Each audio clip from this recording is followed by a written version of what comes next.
Kemitraan analisa sidik jari bakat dari Aquila Droid. Ini apa token gitu. Ini banyak pertanyaannya di situ. Ini sebenarnya apa? Sakjane sing didol ki apa gitu. Jadi saya nerangin lama gitu. Oke. Jadi langsung aja ya. Jadi Anda itu mencari klien, kemudian telapak tangan itu di-scan seperti ini. Jadi pakai scanner. Nah, setelah itu hasil scan-nya itu dikirim ke email. Kemudian nyekannya itu 2 kali. Jadi ada scan 8 jari dan telapak tangan. Jadi telapak tangan di sini, kemudian yang 8 jari. Kemudian scan yang kedua itu di jempol seperti ini. Kemudian scan resolusi lebih dari 300, 400 boleh, 600 boleh. Jadi intinya lebih dari 300. Semakin besar resolusinya, semakin gede nanti kirimnya ke email. 300 dpi itu sekitar 1 mega sampai 2 mega.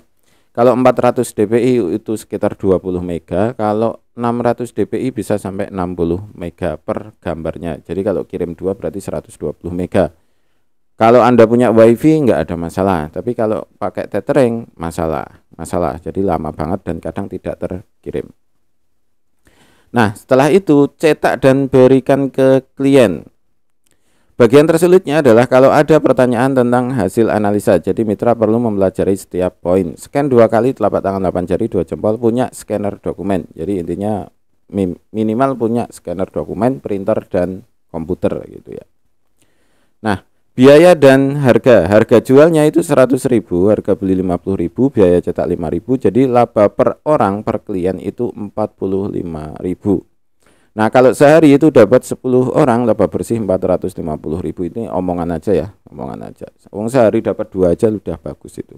Udah 2. Ini bukan pekerjaan yang mau dibuat ini pekerjaan utama juga nggak masalah. Ada beberapa mitra ini jadi pekerjaan utama.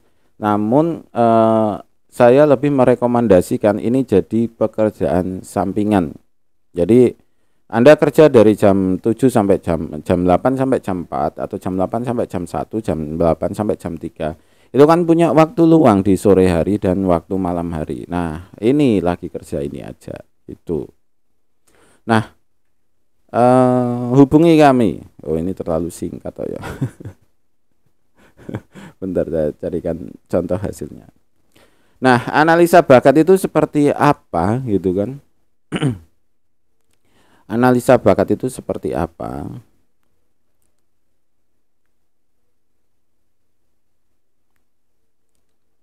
Nah, contohnya seperti ini. Jadi analisa bakat ini adalah memetakan bakat dari sidik jari. Jadi dari pola sidik jari, kemudian yang di telapak tangan, ATD di telapak tangan itu bisa mencari frekuensi otak. Nah, data di sini kita representasikan jadi AQ dan EQ. Sebenarnya ini frekuensi otak sebenarnya, bukan AQ EQ ya. Namun akan lebih bisa diterima lebih cepat ketika ini direpresentasikan jadi AQ dan EQ seperti itu. Jadi ini bukan AQ EQ beneran, tapi hampir-hampir sama dan nilainya juga hampir-hampir sama. Kemudian jadi ya seperti ini. Ada banyak hasil, ada 14 halaman. Ada otak kiri, otak kanan, dominasi otak seimbang atau tidak. Kemudian di sini ada keterangannya. Jadi dominasi otak, kalau otak kiri dominan itu seperti apa? Ada keterangannya di sini. Nah, ada keterangan yang lumayan banyak. Kemudian AQ, EQ juga ada keterangannya, hasilnya seperti ini. Rata-rata itu kan 100, berarti ini kalau 103 udah lebih dari rata-rata, aman gitu ya. Dan berikutnya ada 14 halaman di sini. Ada 14 halaman yang bisa dibaca-baca sebagai referensi, bukan sebagai pedoman, sebagai referensi Anda untuk bekerja, kemudian jurusan, membuat usaha baru.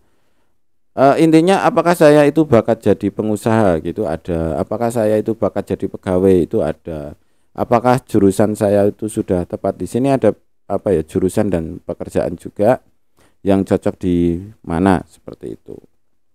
Intinya ya lumayan, ada 14 halaman yang bisa dibaca-baca. Kemudian untuk referensi Anda sendiri referensi Anda sendiri, beneran seperti itu. Wong saya sendiri aja juga mau akhirnya itu ini jadi acuan. Oh, kalau saya sendiri itu kan auditori ya, auditori. Jadi kalau saya baca-baca itu memang dari dulu saya itu membaca nggak paham-paham.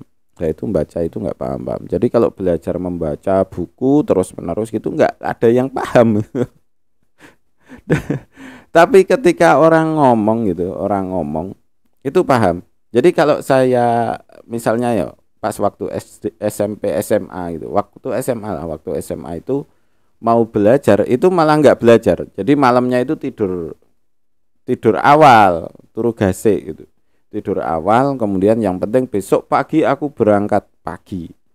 Nah, cara belajarnya gimana? Dengerin orang belajar. Jadi aku itu ketika pengen belajar cuma dengerin orang belajar. Jadi orang belajar itu kan ngomong protonema. Jadi apa ya? Orang belajar itu saya dengerin gitu, malah lebih cepat paham daripada harus baca sendiri.